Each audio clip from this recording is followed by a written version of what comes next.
I came away from it as a Texan that we just were saying, we're not part of this country. Well, I think that we also look at it from this perspective as respect for the rule of law.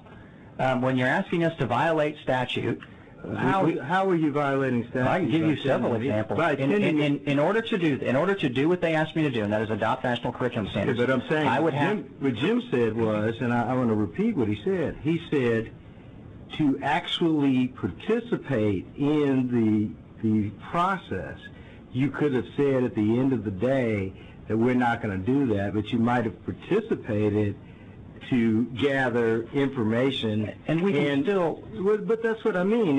You're using a red herring. You weren't breaking the law by actually going forward in order to do it, though. In order to actually complete it, I would have had to break the law. That's a lot of stuff. I would have to violate the state law, and I would argue. But see, you splitting hairs, and that's what's making everybody mad. Well, I'm not trying to split hairs. But you are. You keep saying it's illegal. It wasn't illegal to apply.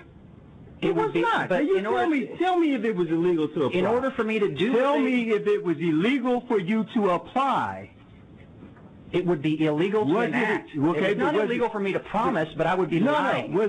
No, you wouldn't have been lying. If you had applied for Race to the Top, is there anything illegal for participating in the process of creating? No, I could absolutely fill out the application. I would be lying if I said I can guarantee to you that I will adopt curriculum standards. But the point of the matter is, it doesn't matter. I can sit in a room and be a part of a process and not participate in the final deal, but I certainly can influence. We do it here all the time, and there's nothing illegal about that. Nothing illegal? That's right. So what you keep saying something's illegal, and the problem I have with that is you're using a shield of legality, and I just, it just doesn't go over with me. I mean, that's a great. You make a very interesting point.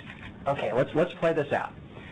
Part of the questioning I received from the chairman, I guess about a year ago, was, gosh, you participated in this stuff until now and you made the decision not to do it. Why did you spend all that money and time and resources on this process if you weren't ever going to do it? And that was part of the questioning, Mr. Chairman, that you said to me. And you accused us of wasting taxpayers' resources. The application was done. Right. So what you're saying to me is I should have gone and spent more taxpayer resources and more time and gone through that process if I never had the intention of doing it. You could have taken that money that you already used, gone in and made it worthwhile by participating in a process. Wait, hold up. I'm sorry. Stop. Hold up.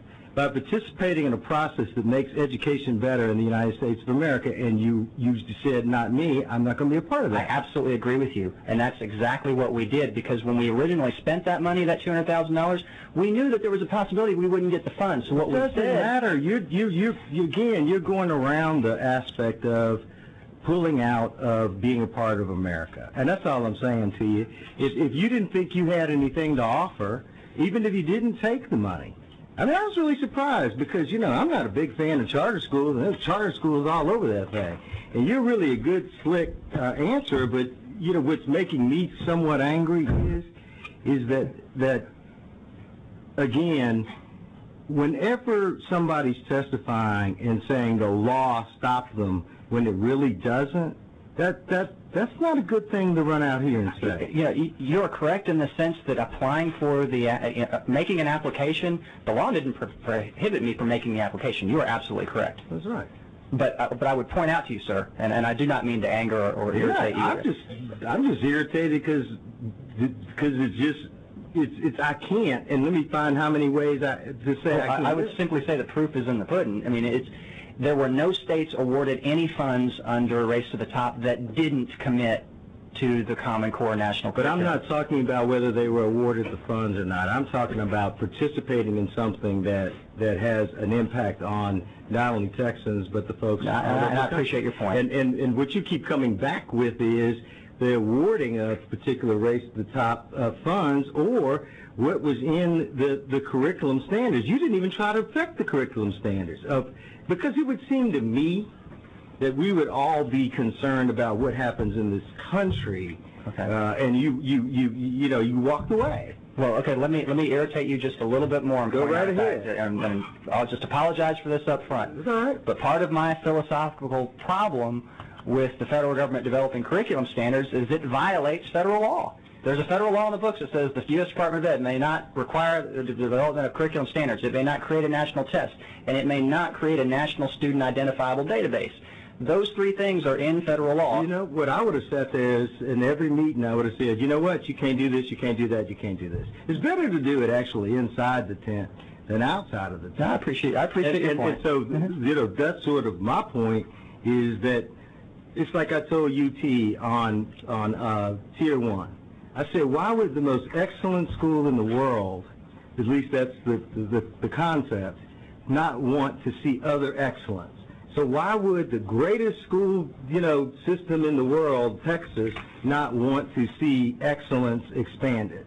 That's my problem, and that has nothing to do with the law. It has nothing to do with any of these things. It's just this idea that we're just going to take a turtle head and move it back in and not be a part of something that's worthwhile, well, even if it's a discussion. That's why this is worthwhile. It's a discussion. Sure, this is a dialogue. Absolutely. And like I said, I agreed with them on where they were going with the reform. It's just how we get there.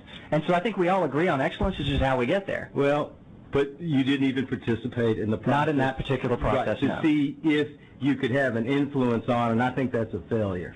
Well, I think in that one particular grant program, it was not a failure for the state of Texas because we would have gotten the money in. No, you're answering a different question than I said. I said it was a failure not to participate in the dialogue. Whether you took the grant or not in the final analysis was going to be a decision that you would have made, right. But you didn't participate in the dialogue. And, you know, that's been one of the complaints that people have had. Can't you see that we don't have discussions anymore about what's good or bad public policy? It's just that, well, you know, I don't like that because I philosophically disagrry with it, and I'm just not going to even approach it as something that I think I want to hear. Well, it's exchange of ideas and things like that. It just that bothers me. I would respectfully disagree, particularly with respect to this legislature. I think we've had a number of discussions about policy that have taken us forward in public education, and look forward to continuing to do that. Well, it depends on if you're talking to people who already agree with you. No, I mean, just being honest with you, that's not a discussion. That's a groupthink. I'm talking about people who might have good ideas that you don't want to listen to because you philosophically are opposed to it. I try not to do that. Well, but you just said you made a decision based on a philosophical basis, and that quote unquote it was illegal. And come on, man, just be.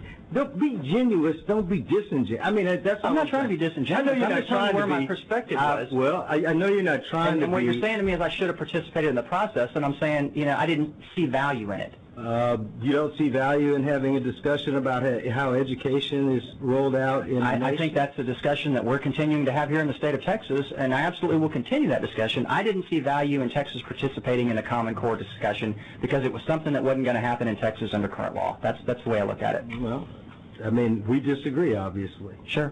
And I just think that at some point, everything that is done, it's like we don't want to participate in the discussion.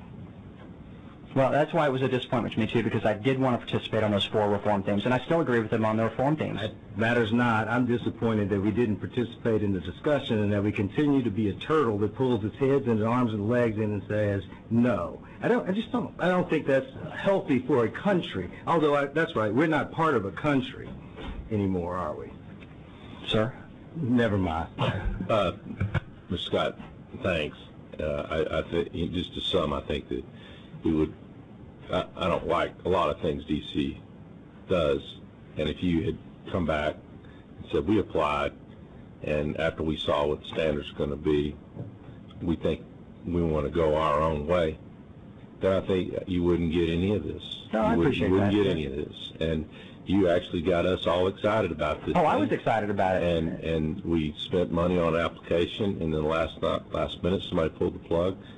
Said we're not going to agree to these standards, and there weren't any standards at that time.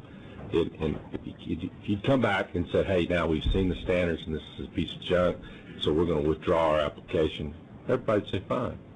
So I think that's part of it. No, I see your distinction. And then the other thing I think we have to be careful about, I'm as proud of Texas as anybody, but as we talked about before, if you look at where